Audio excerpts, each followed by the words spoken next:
Welcome to Horns of a Dilemma, a podcast of the Texas National Security Review, which is a partnership between War on the Rocks and the University of Texas at Austin. My name is Carrie Anderson, production editor for TNSR. What follows is a unique presentation on the modern evolution of China's Navy. Let's listen in. Well, when I was a soldier in the People's Liberation Army, I didn't know a lot about the Chinese Navy. Where our Navy seems just not there. But in the recent years, when you turn on the TV and open the newspapers, the Chinese Navy is anywhere. Now the Chinese Navy transformed from a small fleet in the Cold War to a modern Navy by the 21st century. By 2020, the Navy of the PLA had 240,000 officers and sailors, and with 350 surface ships and submarines. The PLC Navy also had 15,000 Marines and 28,000 naval aviation personnel with nearly 700 aircraft. Its tonnage totaled 2 million tons in 2021 as the second largest Navy in the world, only after the United States Navy. His battle force missiles had higher firepower than the U.S. missiles when they are measured by strike miles. The ability to deliver a warhead using anti-ship missiles cross given distance. The total firepower of the PLAN was 77 million strike miles compared to 17 million strike miles of the US Navy. So the Chinese Navy continued its expansion into the middle 2020s, commissioning new warships and constructing more naval facilities. When the tension in the recent years between China and the United States in the South China Sea and Taiwan Strait, the American public worried about the possible naval conflict with China and asked some important questions about the rapid development of the PLA's Navy. The PLAN's aggressive behaviors toward U.S., Taiwanese, and Japanese naval forces certainly foment distrustful, hostile, and even confrontational impression. As a result, both Democratic and Republican administrations held a tough line policy against China and made commitment to the security of the Indo-Pacific region by selling high-tech naval weapons to Taiwan, promising U.S. protection to Japan and South Korea, and joint quadrilateral security dialogue with Australia, Japan, and India. If China will go to war with the United States, it must be at sea.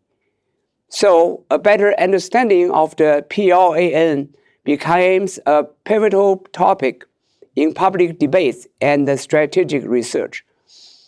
My presentation today includes the four sections. The first section is a brief introduction to the book Dr. Greetens just showed you. And the second part of is answer the question, what is China's naval strategy? The second question is, how could China become a naval power overnight? The last question on the list here is the connection between national defense and internal security. The answer to the first question examines the leading factors influential in Beijing national security concerns, economic needs, and international relations, especially the relations in the Asian Pacific region.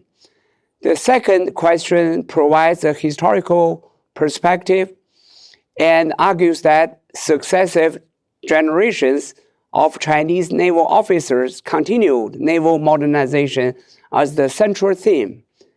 The way the Chinese Navy both carried on long-standing traditions while made remarkable changes was crucial to building a rich country with a strong navy. The third question indicates the PLAN is a party navy and played a critical role not only in the national defense, but also in China's internal security. We will look at those unique characteristics influence naval reform amid political loyalty. They shape the pattern of their strategic thinking and operational behavior and redefine PLA's characteristic in the 21st century. A brief introduction to this book. This book about the operational history of the Chinese Navy from the founding of the People's Republic in 1949 to 2009. During the past 60 years, Chinese Navy engaged in 1,200 operational and naval combat activities. The book provides origin of and changes of the Chinese Navy by examining its evolution in the past 60 years. Gradually evolved from past Cold War experience, Chinese naval heritage and culture remain evident today and differentiate the PLAN from other navies. Historically, the PLAN developed general patterns of strategic thinking and operational behavior forged from a half-century of technological improvement, institutional reform, sea battles, contested offshore landing, and far-sea operations. Some early experience from his inception from 1949 to 2009 are relevant to contemporary Chinese leaders as they considered specific strategic and even operational challenge. Some of the Cold War concepts continued in their thinking and planning, including the nuclear deterrence, active defense, and limited or local warfare. Those strategic concepts, old but redefined and adapted to be meaningful in today's strategic, operational, and tactical context. This book, or this historical survey, offers a new understanding of Chinese naval leadership, structure, development, and his role in Beijing's strategic thinking. China's naval war has a long history since the very beginning. Many of the ancient Chinese military classics mentioned naval operation. Western scholars familiar with and studied Chinese warfare and military thought, including Sun Tzu and his classic, The Art of War, which remained not only popularly studied by the military institutes, but also applied to diplomacy, geopolitics, and international relations due to his philosophical nature and strategic value to be read in more ways than one. As a Chinese military history, this book also examines the major sea battles, landing campaigns, air engagement, island defense, foreign interventions, anti-piracy missions, and oceanic voyage of the Chinese Navy through the Cold War and beyond. It explains how China actually employed his naval force to challenging the U.S. East Asian Pacific strategy in the past. It connects the Chinese military culture and tradition to the reform and transformation and characterized the PLAN not only by what they have, but also by who they are and what they can do. Their goals of the naval modernization and their approach to the naval warfare in practice are very important for a better understanding of today's Chinese Navy. Based on the Chinese material, untouched documents, and personal interviews, this research book looks into the relatively neglected study of the warfighting history of the PLA naval warfare. From 2016 and 2019, I also had opportunity to visit Taiwanese archives and interviewed KMT generals and leaders about naval warfare with the PLAN. After taking office as the PLA's commander-in-chief in 2012, Xi Jinping carried out Mao Zedong-like active defense strategy and repositioned China as the Indo-Pacific regional epicenter. What difference is that during the Cold War, Mao's active defense was to use neighboring countries like Korea and Vietnam to establish a ground buffer zone against the foreign threats, including the United States. Xi Jinping has adopted active defense strategy by preparing a naval war in the Taiwan Straits, East China Sea, and South China Sea to establish a sea buffer zone against foreign threat, including United States. Since Xi Jinping launched Belt and Road Initiative in 2013, more naval studies, strategic research, and maritime policy analysis became available in China. Some works focus on naval confrontations to protect Beijing's so-called core interest in China's strategy. Through this operational history, the findings in the book indicate PLAN battle performance was a fundamental factor for changes in war strategy and combat tactics. Its need to win next naval war, which was a driving force to shape his modernization and push for transformation.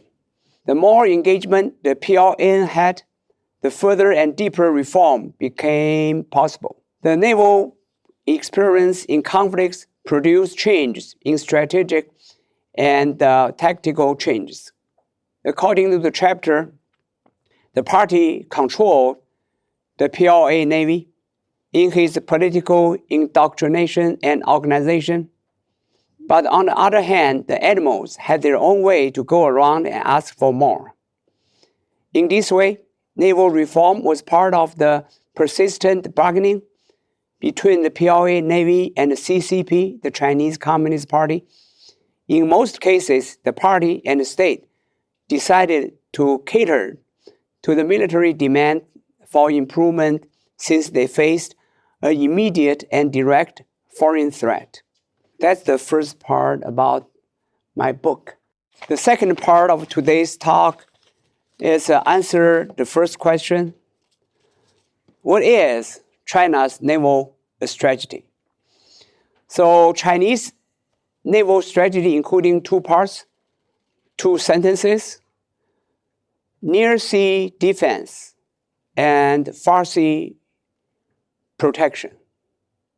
China's near sea defense emphasized the naval combat capability, which include amphibious campaigns, joint landing campaigns, area denial operations, defense offensive in the East China Sea. Far sea protection emphasized sea and air control, including mobile naval warfare, air counterattack, second nuclear strike, strategic deterrence, and high-sea joint operations in the South China Sea. But the line drawn between the near and the far sea changed from the time to time. You see, I have the lines here. Here's the projected two island trains, or two lines between near sea and far sea. The first island train and second island train. The first island train here, north from Japan through Taiwan, the Philippine Islands. The second island train from Yukuda, island of Guam, and part of Australia. When I interviewed Taiwanese President Ma Ying-jeou in 2017, asked him, Mr. Ma, how can Taiwanese army defeat a Chinese amphibious landing on Taiwan? Then the former president, who was the president from 2008 to 2016, said that a landing would be the end of Taiwan defense. It seems that any effective defense or decisive victory should happen in the Taiwan Strait and to be determined by a naval battle. This strategic designer was from Admiral Liu Huaqing, who was the Chinese Navy commander from 1982 to 1988. He was known as China's Sergei Gorshkov, or Alfred Mahan in China. So this Chinese Mahan designed this naval strategy in the late 1980s to establish sea control between the two and the second island train. One of the American scholars, David Shambo, pointed out Liu's plan and the operational task would be to establish a sea or area denial capacity in a progressively phased fashion. So among the factors influential in China's naval strategy are national security concerns, international relations, economic resources, and political and social conditions. Chinese military leaders had new security concerns that are different from the Western specialists' argument that China should feel safer than ever before after the Cold War. Recent interviews show that some PLA officers, including naval officers, believe that they live in a dangerous world in the 21st century with many uncertainty and the potential challenge to China's security. Their concerns are confirmed by Beijing's high command in China's defense white paper, which made it clear that the country is facing unprecedented challenges because new security threats keep emerging. Their justification and calculation seems reasonable and logical in terms of the ongoing global conflicts. Although the international environment had dramatically changed after the end of the Cold War, the PRC, the PLA Navy, replaced the former Soviet Union as the primary challenge to the U.S. and U.S. Navy in the post-Cold War world.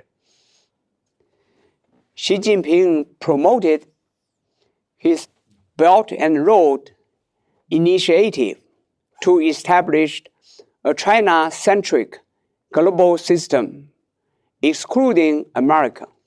Well, China, after the founding of the PRC in 1949, had been isolated from the West during Mao Zedong's era until 1976. Mao died.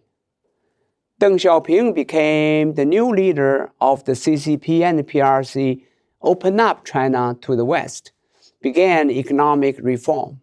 So Deng and New China, China after Mao, joined current international system, a post-war US-centered international system. So China became a beneficial participant through those years, 1980s and 90s. Somehow by 2000, after Xi became the leader in 2012, there's a lot of pressure on the Chinese regime about the accountability, responsibility, including the human rights and pollution issues.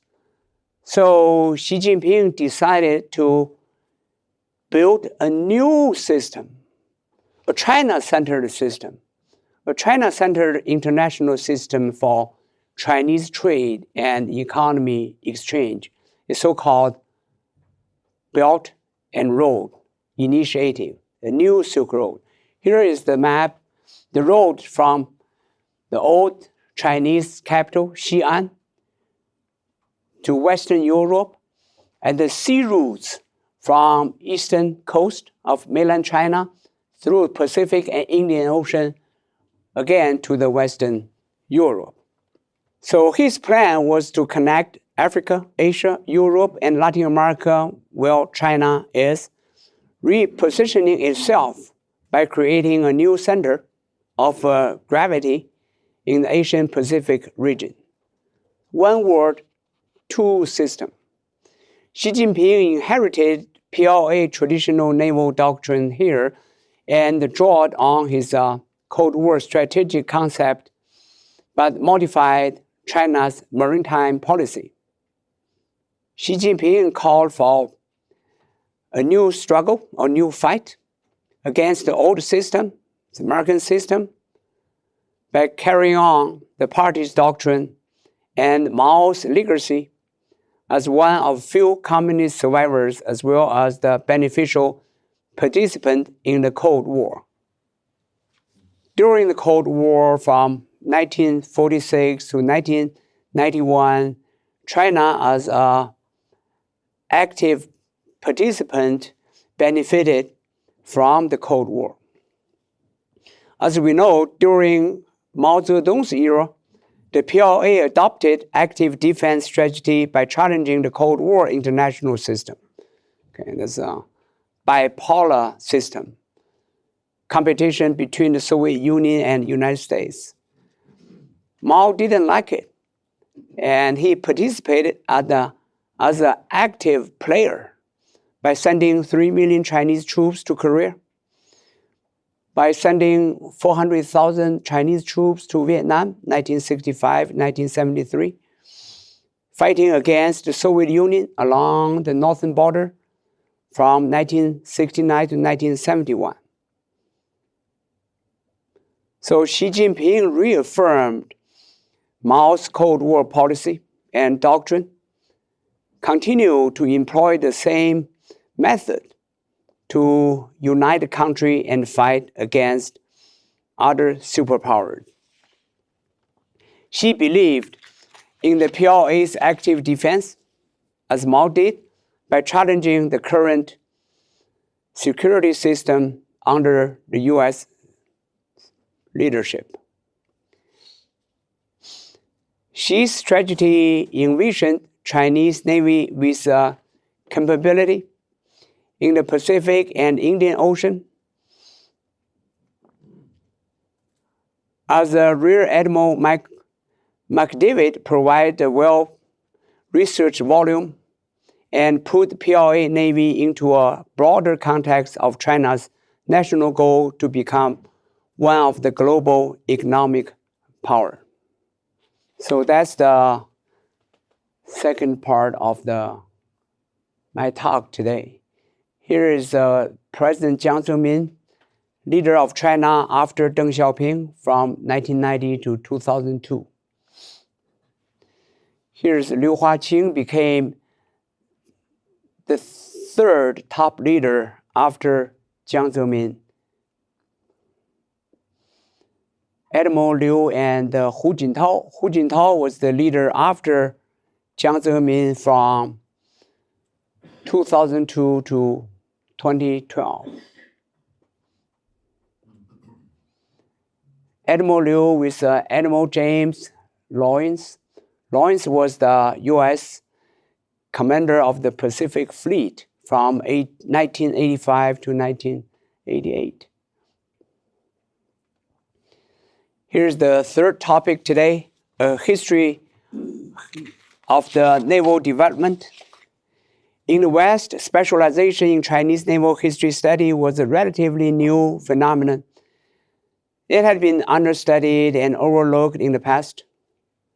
Since the 1990s, Western military historians began focusing on modern Chinese military history in response to China's reform and modernization in the 1980s. China's rise as a new naval power in the 2010s, with demands of maritime interest, oceanic sovereignty, and overseas naval bases, attracted substantial academic attention among Western naval historians. Most of the researchers focus on their research on the Chinese Navy from 1980 to 2010, when the Chinese Navy enjoyed tremendous development. However, the Chinese Navy did not become one of the global naval power overnight in the 1990s. There are few historical explanations in the West about naval development from 1970s to 1980s. So, as what Deng Xiaoping said during the reform, hiding our intention and buying time. So Chinese Navy keep a low profile and push through some major naval project in the 1970s, including strategic nuclear submarines, guided missiles, frigates, guided missile destroyers, diesel-powered conventional submarine, anti-ship missiles, attack submarine, and submarine tracers. So some of those new ships employed in the Battle of Paracel Islands in the South China Sea against South Vietnamese Navy. Okay, again, in the Vietnam War from 1965 to 1973, China sent 400,000 ground troops to Vietnam, helping Hu Zhiming and Li Duan against America. In 1973, after U.S. withdrawal from Vietnam, China sent the Navy to the South China Sea, defeated Vietnamese Navy over Paracel Island in the South China Sea in 1974. So after the war was over, the war between North and South Vietnam in 1975, the new Vietnamese government asked Chinese to leave. Okay, thank you, comrades. You're helping us defeat America. Now you can go home. But Chinese say, no, we are staying here.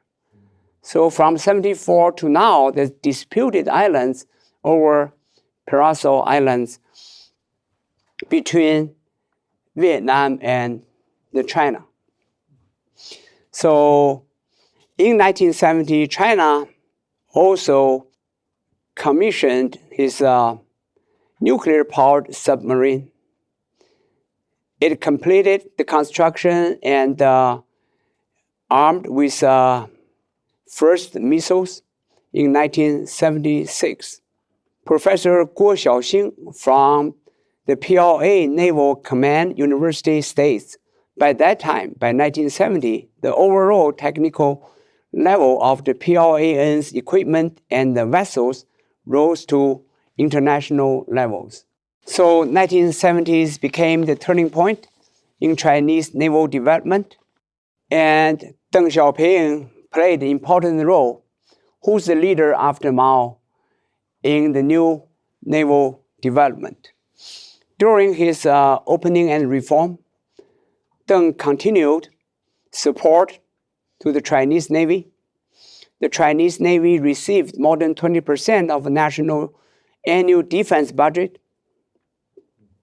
from 1978 to 1990.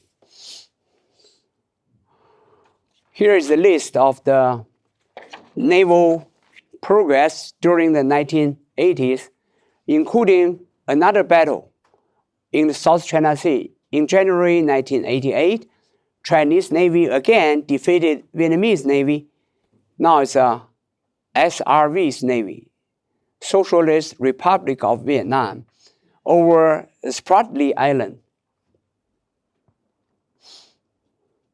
Here's the Praso Island in the north, and here's the Spratly Island in the south, pretty close to the Philippines. The newly built naval ships in 1980s. Since the late 1980s, the PLAN was equipped with new guided missile destroyers and high-performance weapons. In September 1988, the successful underwater launch of a ballistic missile by a nuclear submarine showed PLAN could provide underwater strategic deterrence and limited nuclear counterattacks. In the 1980s, China's shipbuilding industry, aviation technology, and naval training and education system backed his impressive development in the 1980s.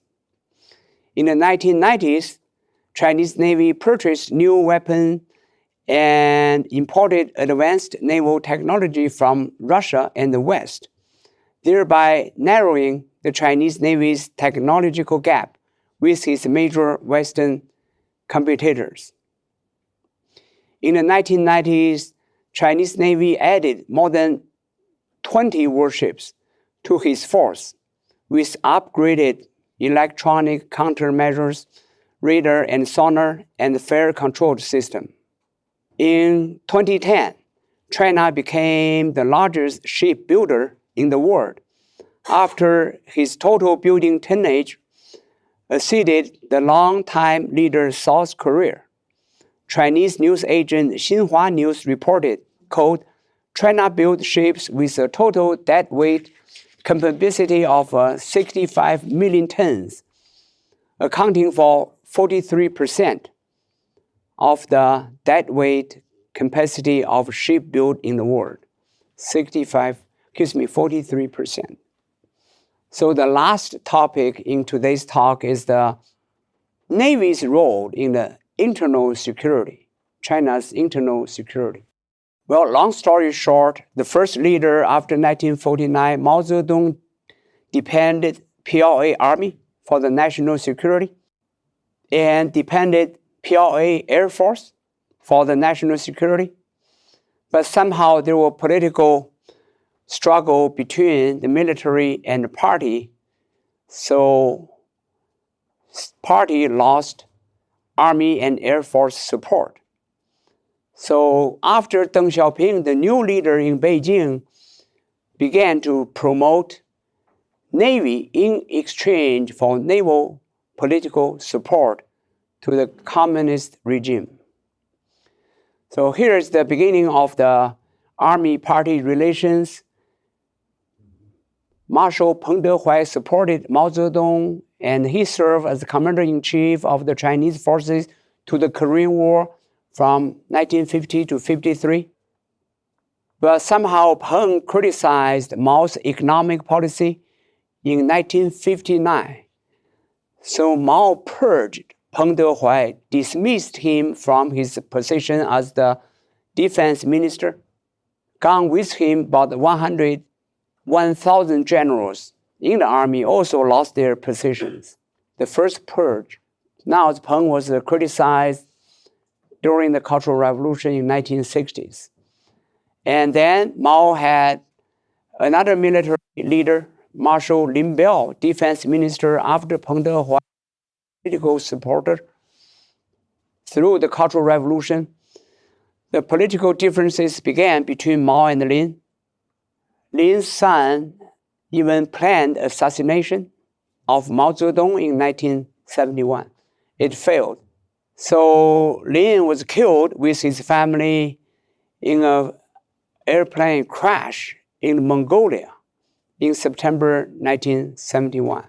He fled the country, but somehow we still don't know his plane crashed in Mongolia. He died. So after that, the Air Force was purged by Mao. Many generals again removed from the positions in the Chinese Air Force.